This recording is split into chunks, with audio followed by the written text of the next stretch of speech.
one. And the topic I chose was the Gaza Strip.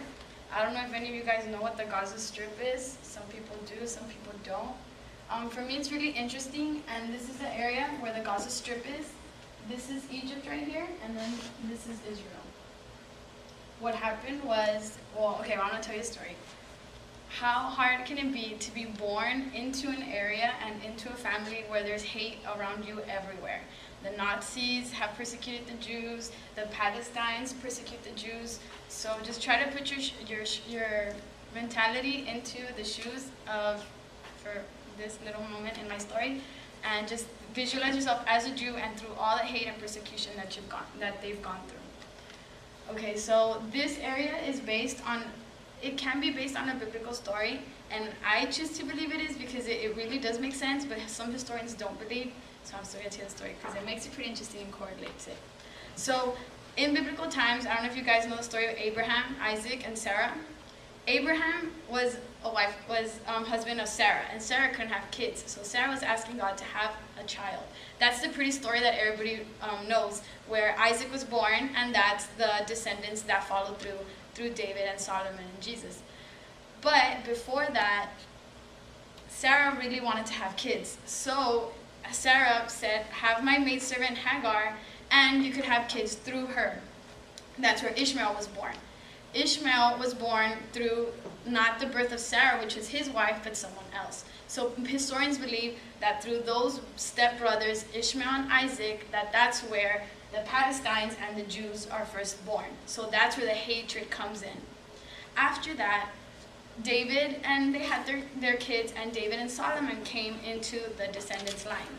David had a child named Solomon. Solomon built this huge temple where the Ark of the Covenant and many other biblical artifacts were housed in. Eventually, what came to happen was, well, that temple was established in Jerusalem. After that, the Babylonians came and they brought down the temple. That temple exposed the land. Through that was where the first part of the hatred and the blooming of hatred became, because after that, Muhammad came to the realization that God had declared Muhammad a prophet of Islam.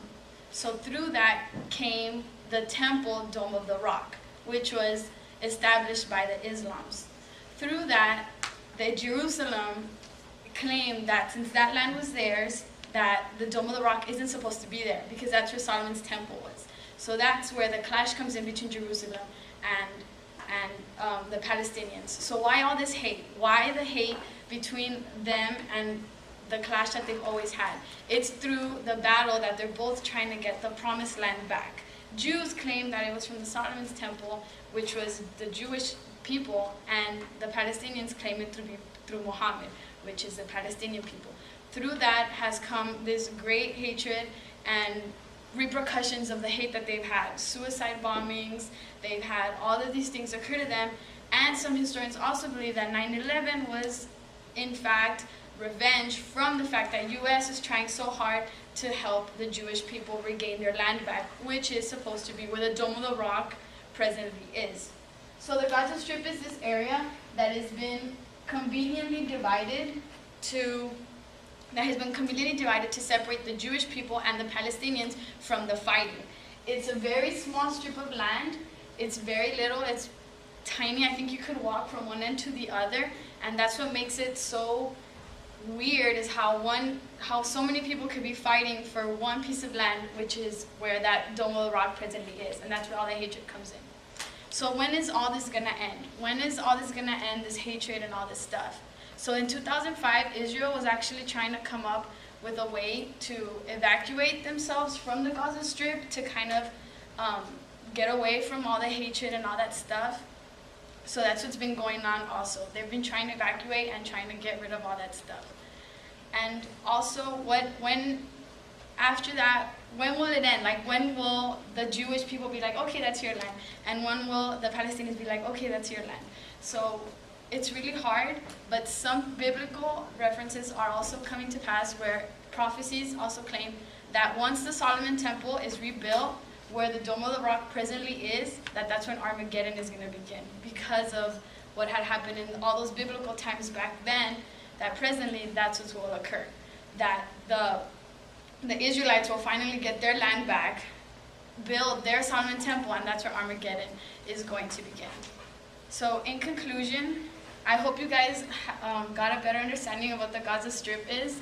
The Gaza Strip is a geographically piece of land, but I wanted to go further into detail in how something that could have happened thousands and thousands of years ago could affect presently what is going on in today's world, and how something that happened thousands and thousands of years ago could affect the global part of it in terms of the USA and 9/11 and all these other things that have occurred, the suicide bombings and all the many, many baby casualties. And hopefully you guys were able to get a better understanding of what the Gaza Strip is, and